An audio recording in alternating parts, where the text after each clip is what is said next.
Hi cat lovers! Welcome to Meow Academy.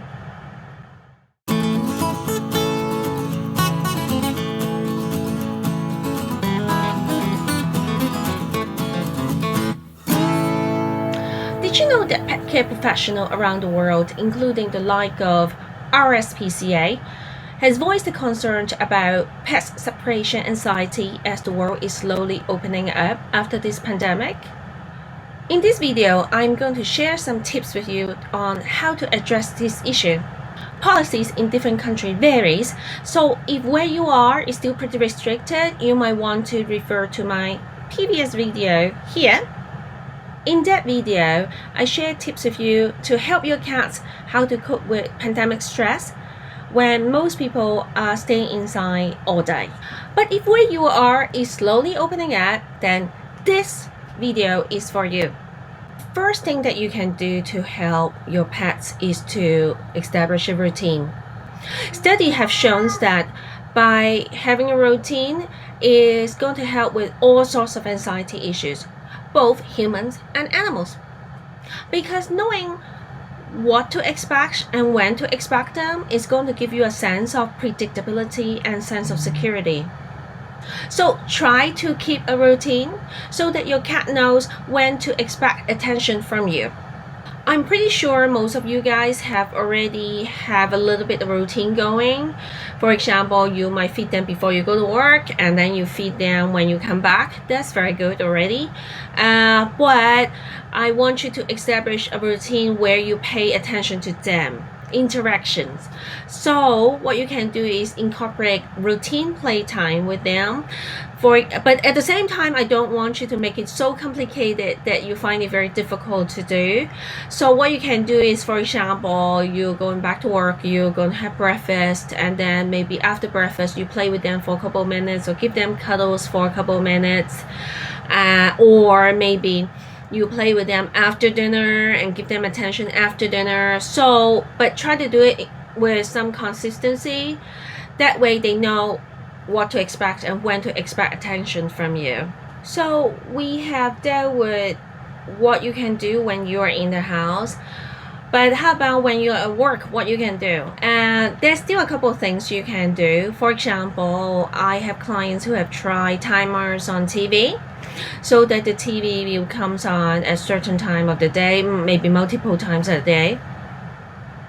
So that way there will be some noise in the house. That's the whole point, because your cats have gotten used to the level of noise inside the house during the pandemic when most of the people are inside. Now we want to still have a little bit of that so that they can slowly ease back in, no noise.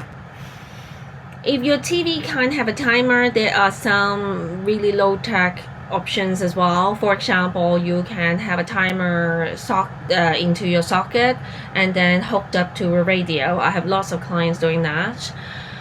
Even just a cheapo generic radio is going to do the magic. You can turn the radio on to talk shows, for example, where there are lots of people talking, so that there is some human noise. If your cat have attachment issue, meaning they really just want you, not just any human, another great option will be voice recording. So even just using your own phone, I have clients who record their own voice and then they hooked up to some home smart technology so that they can remotely control when to have the voice recording to come on, maybe multiple times a day. That is going to help your cats a huge amount as well. Talking about smart technology, there are actually loads of options out there now when it comes to the pet cameras. There are pet cameras out there that only, record the cats so that you can check out your cats during the day. But there are some options out there where you can now have interactions. Some of them have two-way communications, so you can talk to your cats during the day. Some of them even have laser pointers where you can play with your cats during the day. Or some of them have options where you can press the buttons on your phone and then a treat can drop out for your cats.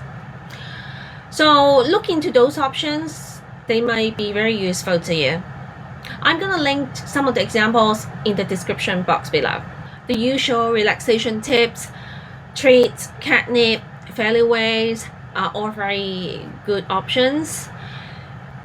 with treats and catnip, you might want to work into a bit of a routine. So maybe after dinner, you play with your cats and then treat, catnip, something like that. That way you will remember doing that, and also it will be a nice chunk of time of interaction between yourselves and your cats.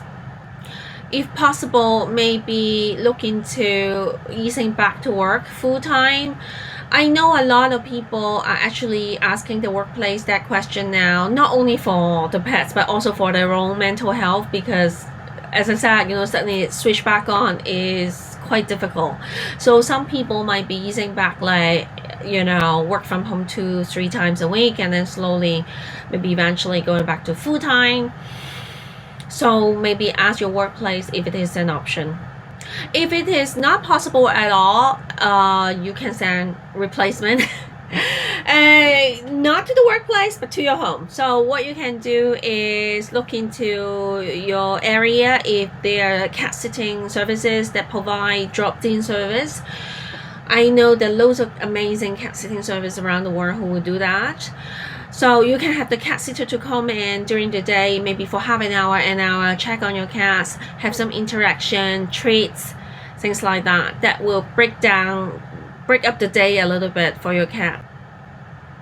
Another great idea would be to look into a time feeder. So instead of feeding your cat 2 big chunks during the day, or in some cases even 1 big chunk, or in some cases maybe free feeding, instead of doing that, if you want to put your food into time feeders so that it comes on multiple times a day, that way it will give your cat something to do. This is the whole idea. So to break up the day, that is not just one long stretch where there's nothing happen. Cats are carnivores, and is in their instinct to hunt every day.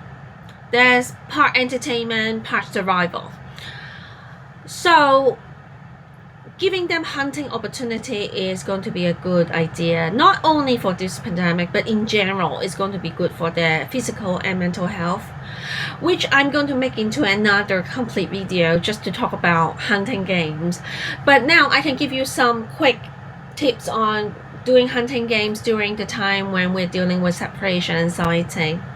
So again, instead of feeding your cat 2 big chunks or 1 big chunk or free feeding, you take some of those food, you take some of the daily quotas and then put into different games.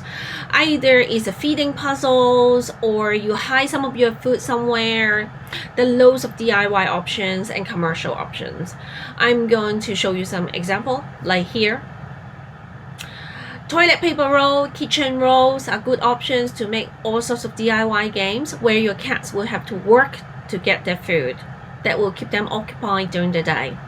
If you are not a DIY person, there are also lots of commercial options available, the like of feeding balls or feeding puzzles, things like that. That way it gives your cat something to do during the day. I'm actually going to dig deeper into the whole hunting game thing in the coming videos. So if you don't want to miss any of those videos, please don't forget to like and subscribe. If you want more one-on-one advice on separation anxiety for your pets, you might want to look into my virtual consultation service. The details is in the description box below. So that's it for today. See you next time. Bye!